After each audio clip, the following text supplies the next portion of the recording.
Leuli Eshraghi.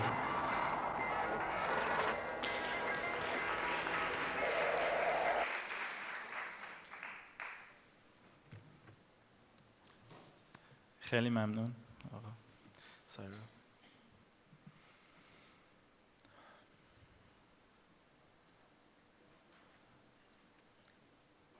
فأتالو فأتو إلى بقية ملاممالو ولا عافية إلى نيافيافي يأتو أمة إلى نيفونو. I offer prayer votives to the ancestors, plants, birds, animals, lands, waters, and skies of Sharjah where we meet.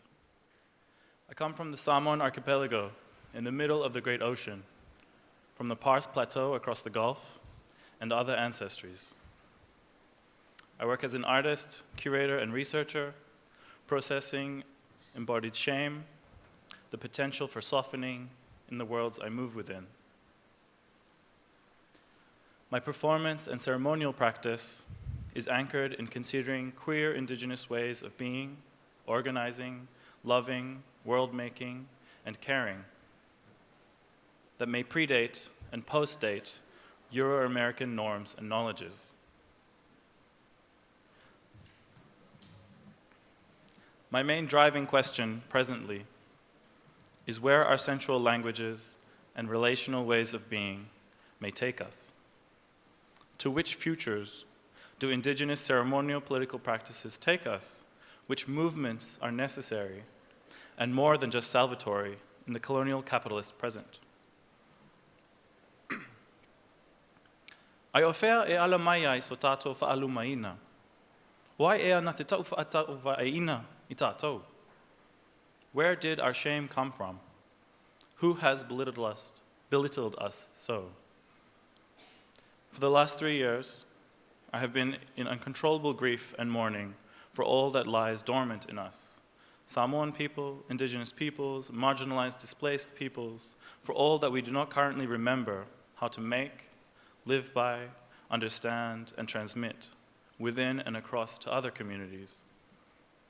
The position I am in of deepening my indigenous belonging whilst living and working on other indigenous nations' territories is not uncommon. Alongside instruction in Samoan cultural practices, I have received indigenous teachings in Hawaii, North America, Aotearoa New Zealand, and particularly in Australia. This has often been unavailable to me in Samoan communities due to intergenerational traumas and philosophical barriers created by religious and sociopolitical colonization. Samoan scholar Aiono Fana'afi Le Tangaloa corrected the colonial emissions in multiple Samoan English dictionaries through her extensive archival research in Europe, as well as in Samoa. Reduced to window or heathen customs by Europeans possessed by their colonial entitlement over our cultural practices, the concept of fa'amalama that I mentioned at the beginning is amongst the most significant in undoing enduring physical and spiritual violences. Fa'a means continuous, becoming, or being.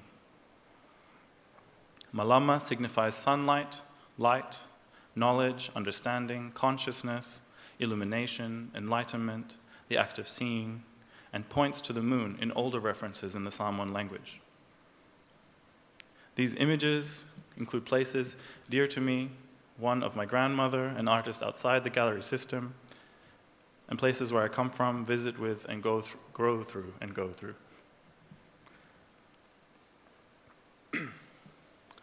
Aiono enacts fa'amalama in demystifying the two main pre-colonial spiritual practices, fire votives performed with specific prayer chants in private, and circles of offerings performed in public. Like deep listening in neighboring indigenous cultures, fa'amalama as a form of ancestor veneration activates the three elements of each living being identified as the physical body that passes away, the creative or cheeky essence of somebody, and the intellect or psyche. The practice of fa'amalama continues in Samoan communities today at dawn and dusk, but in the Christianized prayer circle form, with very little reference to ancestors, guardian spirits, and gods, instead widely understood and appearing in all current Samoan dictionaries as window. Of course, this is a shared experience by indigenous peoples around the world. In relation to his compelling body of work, Lay of the Land, 2017, Mi'kmaq artist Logan MacDonald discussed the tensions and specificities of his experiences across North America, from his ancestral territory, Gadamkuk, on the Atlantic coast to the Great Ocean coast.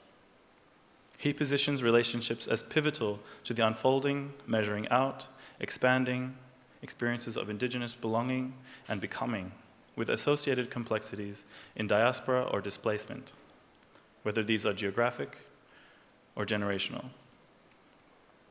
He says, I hoped to visit communities, territories, reservations, and historic sites of indigenous peoples across Canada in an effort to engage, participate, learn, and experience. I was lucky to make it coast to coast, but I am all too aware that there is much more to see and more people to meet. This work is a beginning. It is in progress. I am documenting movement. This work is poetic. This work is angry and happy and confused. This project avoids the depiction of others. You are allowed to see landscapes and landmarks, structures and signs. You are kept at a distance on purpose. Experiences are mediated through a lens or added layer. Intimacy is off on the horizon. I found these experiences challenging. I find these images political. I found collaboration near impossible. I can't be a voice for anyone but myself. Are we allowed to seek out experiences and knowledge from cultural neighbors? Are we stranded on an island? Should our exploration be limited to reading the internet and visiting the library, reading the right books not written by our ancestors? Just fill in the blanks. Are we asking too much? Has it too far gone? Do we allow ancestral culture to fade? Or do we attempt to revive it? If we let it fade, are we perpetuating colonial power?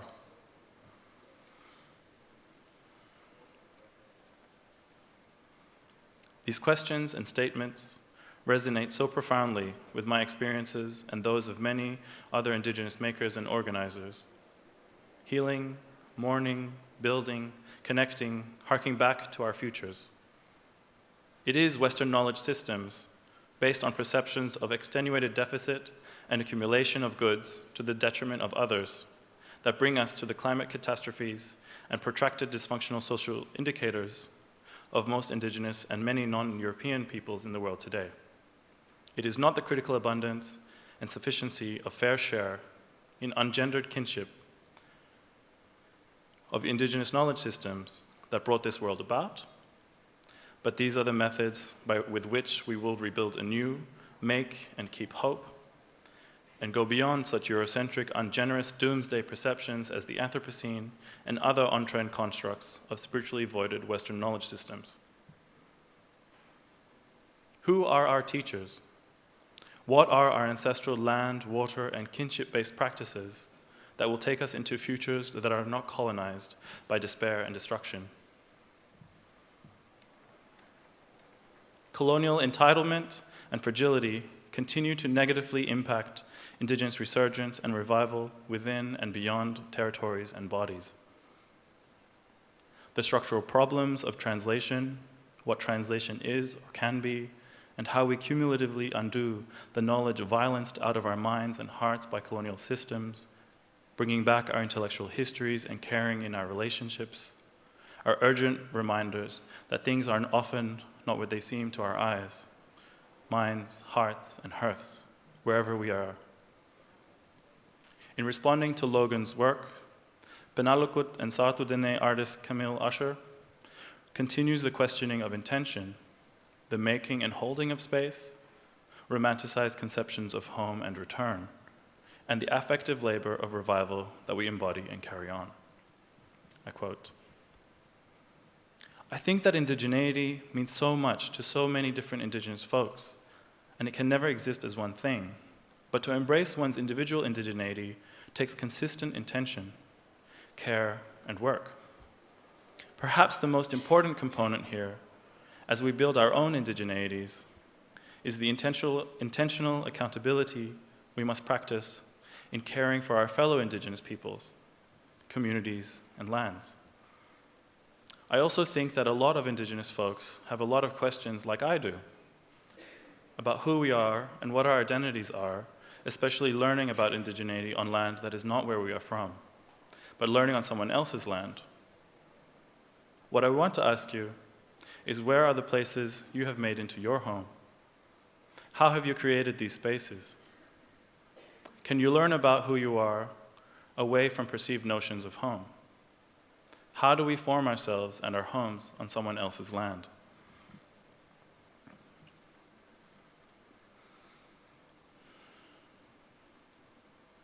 I want to write about not belonging too, feeling untethered, about aspirational use of my Samoan language so it's not dead on my ears, asleep, not extinct, to my heart, to my psyche and ancestors. I want to write about belonging to and living in the territory of the language, whose lands, waters, and skies are rapidly shifting with climactic, nuclear, military, capitalist, and agricultural interruptions from East Asia, Europe, and North America.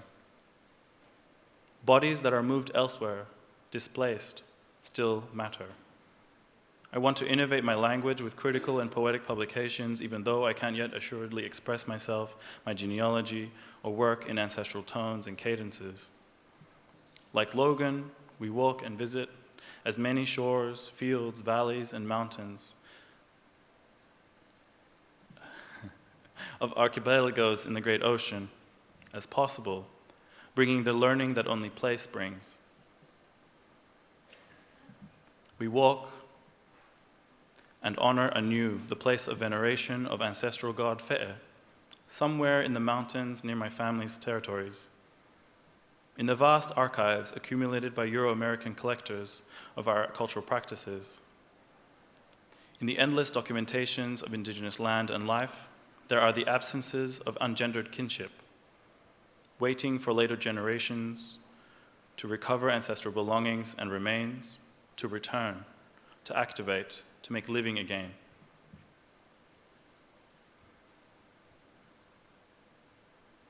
In many senses, we are yet to trace and retrace new paths and connections across this third of the earth we call home.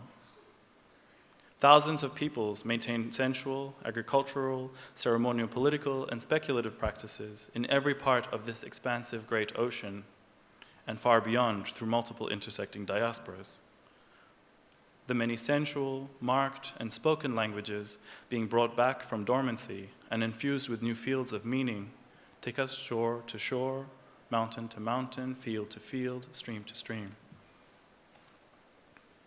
I see the makahiki ceremony of walking the length of Kaho'olawe Island in the Hawaiian Islands chain, acknowledging and making votives to the gods, elements, and ancestors as indicative of calmer, more enlightened ways of being to come.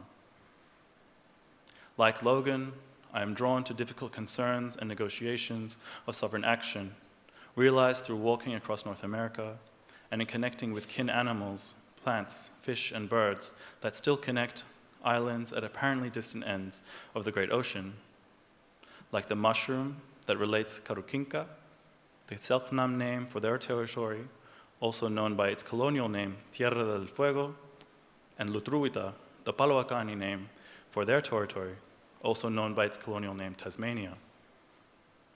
We are possible, we are possible, we are possible, all of us. Malianganga whaawhetai, ma whaamalo atu, molo oto langolangoina I le nei whaamoemoe. Thank you for support in this endeavor today.